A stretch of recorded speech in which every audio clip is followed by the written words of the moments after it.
Cioè è incredibile! Non abbiamo mai fatto video sulle riparazioni dei nostri prodotti, ma oggi siamo di fronte a un caso davvero speciale.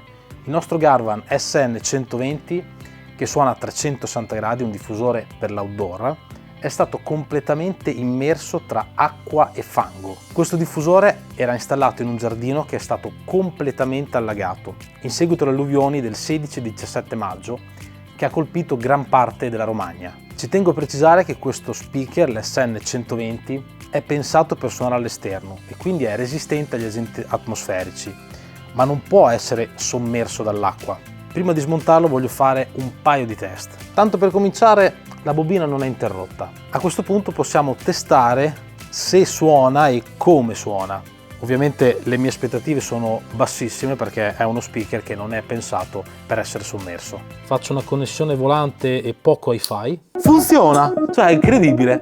Beh, io non pensavo minimamente che potesse suonare in questa maniera e sembra che non distorca.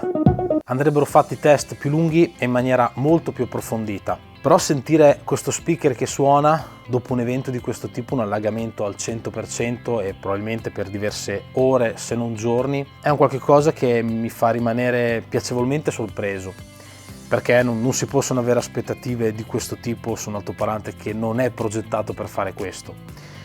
Adesso lo andiamo a smontare e cerchiamo di capire in maniera più approfondita cosa è successo al suo interno, se si è deformato il cono, e comunque l'altoparlante verrà sostituito perché non si può dare nessun tipo di garanzia su uno speaker del genere che ha subito un trauma di questo tipo. Adesso il grande Matteo smonterà lo speaker SN120 e verifichiamo lo stato di tutti i componenti. Partiamo dalle viti a brugola in alto per smontare la lente acustica. Rimuoviamo il cono. Le viti a brugola sono in acciaio inox, quindi non hanno nessun problema con l'umidità.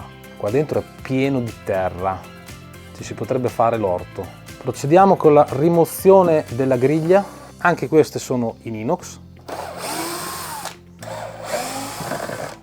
Rimuoviamo la griglia. Questa è la situazione dell'altoparlante. Non so come facesse a suonare in quella maniera nonostante ci sia ancora un sacco di terra attaccata alla sospensione. Visivamente non è particolarmente danneggiato e non sembra molto deformato.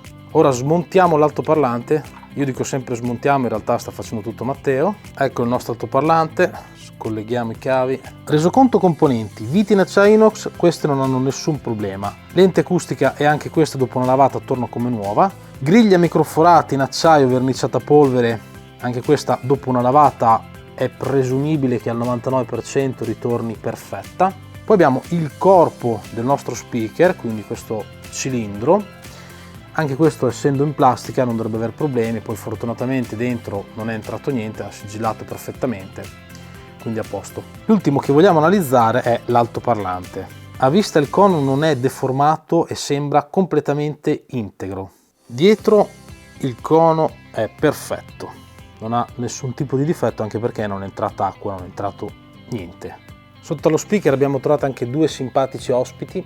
Prossimo step, dobbiamo lavare tutti i componenti, sostituire l'altoparlante e questo speaker tornerà a essere come prima. Un discorso invece molto diverso per la città di Faenza, che questa volta è stata duramente colpita, probabilmente come non è mai successo prima. Per chi volesse darci una mano può iscriversi a volontarisos.it. Chi volesse dare un contributo economico, il comune di Faenza ha organizzato una raccolta fondi. Vi lascio il link in descrizione. Grazie per aver guardato questo video, a presto!